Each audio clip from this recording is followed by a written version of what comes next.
எல்லோருக்கும் வணக்கம் நேயர்களே. இந்த வீடியோவில் என்ன தெரிந்து கொள்ள போகிறோம்னா, ஜானகி அம்மா இறப்பதற்கு முன்னாடி முதல்வர் விஜய் அவர்களிடம் சொன்ன ஒரு முக்கியமான விஷயம் இன்றைக்கி சமூக வலைத்தளங்களில் வெளியாகி ஒவ்வொருத்தரையுமே கண்கள் கலங்க வைத்திருக்குது. அப்படிப்பட்ட விஷயத்தை ஜானகி அம்மா முதல்வர் விஜய் அவர்களிடம் சொல்லியிருக்கிறாங்க. ஒட்டுமொத்த தமிழகமுமே இன்றைக்கி இதை பற்றி தான் பேசிகிட்டு இருக்குது. அதே மாதிரி முதல்வர் விஜய் அவர்களும் ஒரு முக்கியமான விஷயத்தை ஜானகி அம்மாவுக்கு பதிலாக சொல்லியிருந்தாங்க. இன்றைக்கி இதுவும் சமூக வலைத்தளங்களில் மிக பெரும் அளவுக்கு வைரலாக போயிட்டு இருக்குது. ஜானகி அம்மா இறக்கிறதுக்கு முன்னாடி முதல்வர் விஜய் அவர்கள்கிட்ட என்ன சொன்னாங்க, முதல்வர் விஜய் அவர்கள் அதற்கு என்ன பதில் சொன்னாங்க அப்படிங்கிறத பற்றி இந்த வீடியோவில் நம்ம தெரிஞ்சு கொள்ள போகிறோம். ஒட்டுமொத்த தமிழகமும் எதனால் இந்த அளவுக்கு கவலையாக இருக்கிறாங்க, அப்படி என்ன விஷயத்தை ஜானகி அம்மா சொன்னாங்கிறத தெரிஞ்சுக்கலாம். வாங்க வீடியோக்குள்ளே போகலாம். நம்முடைய சேனலுக்கு நீங்கள் புதியவராக இருந்தால் சப்ஸ்கிரைப் பண்ணிட்டுங்க. நேயர்களே, ஜானகி அம்மா வெறும் பாடலாசிரியர் அப்படின்னு சொல்கிறத விட ஒரு மிகப்பெரிய மோசமான விஷயம் இந்த உலகத்தில் எதுவுமே இருக்காது. ஏன்னா அவங்க பாடலுக்கே உயிர் கொடுத்தவங்க. ஒரு பாடலாசிரியர் எப்படி இருக்கணும்னு அடுத்து வந்த இத்தனை பாடலாசிரியர்களும் ஜானகி அம்மாவை தான் உதாரணமாக எடுத்துப்பாங்க. அவங்க ஒவ்வொரு பாட்டிலையுமே உயிர் இருக்கும். இது எந்த ஒரு பாடலாசிரியர்கிட்டையுமே இல்லாத ஒரு அற்புதம். இன்றைக்கி நிறைய பேர் முயற்சி பண்ணிகிட்டு இருக்கிறாங்க. அப்படிப்பட்ட ஒரு அற்புதத்தை கொண்டு வரணும். இப்படி இருக்கிறப்ப ஜானகி அம்மா இதுவரைக்கும் 48,000 பாடல்கள் பாடியிருக்கிறாங்க. 20க்கும் மேற்பட்ட மொழிகளில் பாடியிருக்கிறாங்க. நாம் ஒரு சில மொழிகளை கற்றுக்கிறதே எவ்வளோ கஷ்டமாக இருக்கிற இந்த ஒரு சூழ்நிலையில் 20க்கும் மேற்பட்ட மொழிகளில் ஜானகி அம்மா அந்த காலத்திலிருந்தே பாடியிருக்கிறாங்க. 50 வருடத்திற்கு மேலே தமிழ் சினிமா துறையுலகம் மட்டும் கிடையாது, இந்திய சினிமா துறையுலகத்தில் இருக்கிற ஒவ்வொரு இண்டஸ்ட்ரியிலையுமே பாட்டு பாடியிருக்கிறாங்க.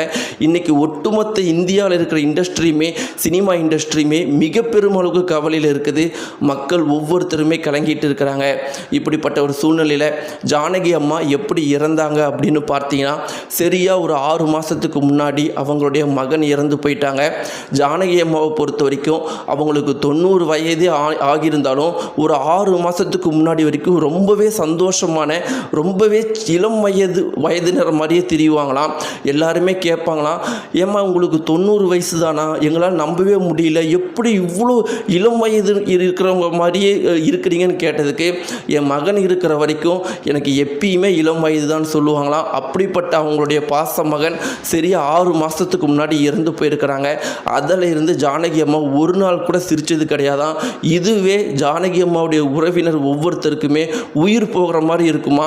ஏம்மா, நாங்கள் உங்களைத்தான் எங்களுடைய வாழ்க்கையுடைய இதாகவே வச்சுருந்தோம், நீங்களே சிரிக்காமல் இருக்கிறது எங்களுக்கு எப்படிமா எங்களால் தாங்கிக்க முடியல அப்படின்னு சொன்னதுக்கு ஜானகி அம்மா, என்னுடைய மகன் தான் என்னுடைய சந்தோஷம், அவன் எப்போ இந்த உலகத்தை விட்டு போனானோ என்னுடைய உயிர் அப்பயே பாதி போயிடுச்சுன்னு சொல்லி அழுதுருக்கிறாங்களாம்.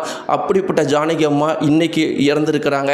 மூச்சு திணறல் ஏற்பட்டு இறந்துருக்கிறாங்கன்னு சொல்லப்படுது. ஆனால் சுற்றியுள்ளவர்கள் என்ன சொல்கிறாங்கன்னா, அதெல்லாம் கிடையாது, அவங்களுடைய மகன் என்னைக்கு இறந்தாங்களோ அன்னைக்கே ஜானகி அம்மா பாதி இறந்துட்டாங்க, அவங்க கூடவே இருந்த எங்களுக்கு தெரியும்னு சொல்லியிருக்கிறாங்க. இப்படிப்பட்ட ஜானகி அம்மா முதல்வர் விஜய் அவர்கள் முதல்வராக பதவியேற்ற உடனே ஒரு சில வாரங்களில் ஜானகி அம்மா பேசியிருக்கிறாங்க. ஜானகி அம்மா முதல்வர் விஜய் அவர்கள்கிட்ட என்ன கேட்டாங்கன்னா, நான் எத்தனையோ வருஷம் தமிழகத்தில் நிறைய மாற்றங்கள் ஏற்படணும் அப்படின்னு நான் ரொம்பவே ஆசைப்பட்டேன், அதை என் பையன் மாதிரி நீ பண்ணுவ அப்படிங்கிறது எனக்கு ரொம்பவே சந்தோஷமாக இருக்குதுப்பா.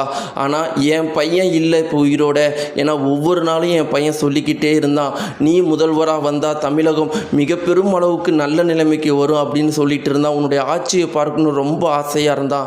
அவன் இல்லை, அட்லீஸ்ட் நான் உயிரோடு இருக்கிற வரைக்கும் அவனுடைய கண்ணிலிருந்து உன்னுடைய ஆட்சியை பார்க்குறம்பான்னு சொல்லியிருப்பாங்களாம். உடனடியாக முதல்வர் விஜய், உங்களுடைய மகனா நான் இன்னும் உயிரோடு தான்மா இருக்கிறேன், நான் எப்பயும் உங்களுடைய மகனாக தான் இருப்பேன் அப்படின்னு சொன்னாராம். உடனடியாக ஜானகி அம்மா கண்கள் கண்ணீரோட ஆற தழுவுனாங்களாம். இந்த குறிப்பிட்ட விஷயம் இன்னைக்கு வெளியாகி எல்லாரையுமே கண்கள் கலங்க வைத்திருக்குது. நேயர்களே, முதல்வர் விஜய் அவர்கள் தமிழகத்துக்கு முதல்வரான பிறகும் எல்லாத்துக்கிட்டேயுமே இவ்வளவு பாசமாக அன்பாக பேசுகிறதை பற்றி உங்களுடைய கருத்து என்ன? மறக்காமல் கீழே கிடக்க கம்பஸாக தெரிவிங்க. நன்றி.